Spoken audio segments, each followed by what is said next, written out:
All right, just waiting for things to kick in there, make sure we're good. First off, welcome to the first episode in quite a while. This is Season 2, Episode 1 of 5 Dynasty Minutes, the official YouTube live show of the XDL.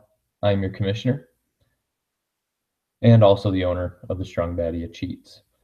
I don't have a lot of the fancy bells and whistles on here. Either I'm more stupid than I was before, stupider, or they've scaled a lot back on what they allow you to do with this. So they won't be there, but that's all right. There's two reasons that I'm coming to you live today. I don't know how many of you will be there. I decided to do this and put it all together probably in the last 10 minutes. One is there was some belly aching from two of the more annoying owners in the league. One being the Brooklyn Tank Jackets. You know, I seem to remember him going through a tanking intentionally before in a league that won't be mentioned. Feels like maybe that's his excuse for not putting up a good team. I don't know. I'm sure Lori could give us some information about that. And also Lori, there was crying and whining about this not being fun because nobody posted videos.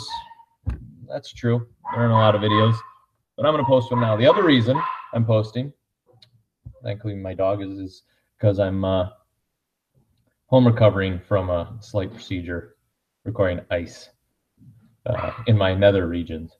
So anyway, a couple things I want to talk about first. I'm sure this is not new news to anyone, but was very surprised, if I am honest, that Ezekiel Elliott looks like he will get to play this weekend for the Boston Assassins.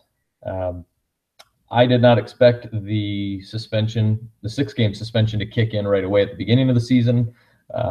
But if Tom Brady's going to get suspended for not deflating footballs, Ezekiel Elliott's going to get suspended for anything he may or may not have done. But apparently he got a last-minute stay, and he will get to play. So I'm sure Andy is very happy about that. The downside for Andy being that even when the suspension does kick in, which I can't imagine it will take more than a week or two for this to kick in, Ezekiel Elliott is pretty much done for the rest of the year. He was already, if he had started his suspension this weekend, he was going to be out for all of the playoffs with the exception of the last 2 weeks, I believe. The second to last week would be the first of 2 weeks for our championship matchup. So if he were to make it that far, he would do it without Ezekiel Elliott. Now that Ezekiel Elliott is back, that unless the suspension gets held off for the entire year, looks like he will miss the entirety of the playoffs for the Boston Assassins in the XDL. Next thing I wanted to bring up was thankful that Eric put up the luck factor post that he did earlier today, because I think it told us some things that we already knew. Taking a look here, obviously the most unlucky team, and just ask him, he'll tell you all about it, is the main event. And that was pretty obvious to see. He has scored the most points in the league.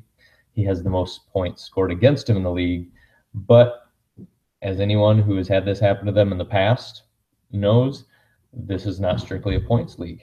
You have to win your matchups. He hasn't won as many of those matchups as he would have if he was facing different opponents on different weeks. But there you go. The most unlucky team, or of the teams who have been lucky, the least amount of luck has gone to Boston, which he's at the top of the league. Hasn't really hurt him too much. And looks like Brooklyn, as everyone can see, has benefited from quite a bit of luck. Even in the midst of his tanking, he has won some games. I am very thankful for the luck that I have had. I have certainly not scored a lot of points. I believe, taking a look here, we can see that Strong Badia has scored, I believe it's the second least amount of points in the league. Nope, excuse me, third. 956 points for Strong Badia. That comes in behind, working backwards, Hickory has 936, and Brooklyn has 761 points. Also have fourth least points scored against. But taking a look at the schedule this week, looks like Winnipeg is not going to put up much of a fight for Strong Badia, even though he did beat out his projections after yesterday's Thursday evening game. Taking also a look at Atlanta and Sacramento, a 5-3 versus a 4-4. Looks like we could have the shot that Chris will pull off the win, go to 5-4, bring Jason and the Atlanta Alpha Dogs down to 5-4. I'm pulling for Atlanta there. I think he's going to do it, and partly because he's not in my division, and partly because Eric has his draft pick. So the more wins for Jason and the Atlanta Alpha Dogs, the better. The Carolina Moccasins are defending fake champ.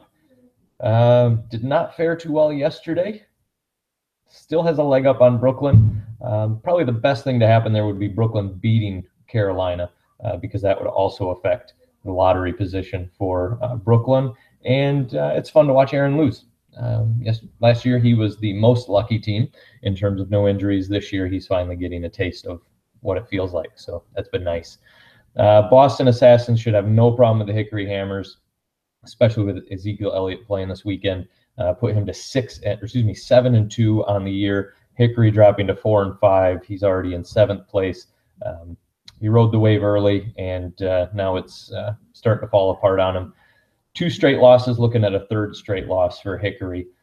Probably the most impressive, just to go back here, team lately has been the Atlanta Alpha Dogs. Jason, despite injuries, despite a whole host of things battling against him, has won 5 straight games.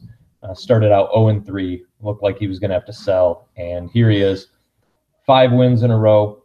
He's at 5-3, a 1-game lead in the division.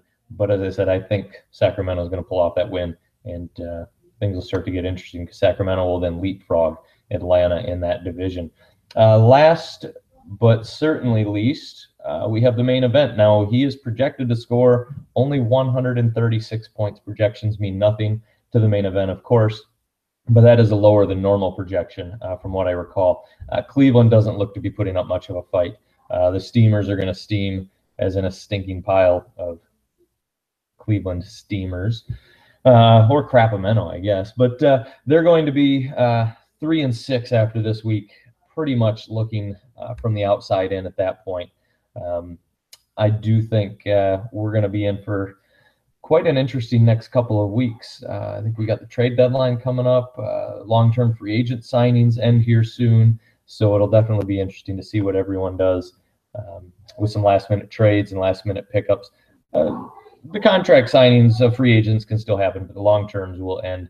So it'll be interesting to see how players move around and see if some of these teams can separate themselves. Strong Badia, not planning to do much this year. Part of the reason we traded Melvin Gordon, but certainly looking like we could go to 5-4 and might just squeak into a playoff spot. And I believe that being the owner of the Strong Badia Cheats, I am the only only owner in the league that checked that box when the poll was put up a few weeks ago, that Strong Badia would be one of the 4 playoff teams. So not out of the woods yet, but I think we're looking pretty good. So that's going to do it for this edition of 5 Dynasty Minutes. Interested to see if we get any follow-up posts underneath this, any questions, any comments. I'm sure some of you won't even watch it. I'm sure some of you will find that it was long-winded, but I'm kind of confined to the basement and just took a break from binge watching. So enjoy this weekend. Those of you who win, those of you who are losing or going to lose, there's always next year. Just ask Eric and Lori. They're always looking at next year. So have a good one and fear the cheat.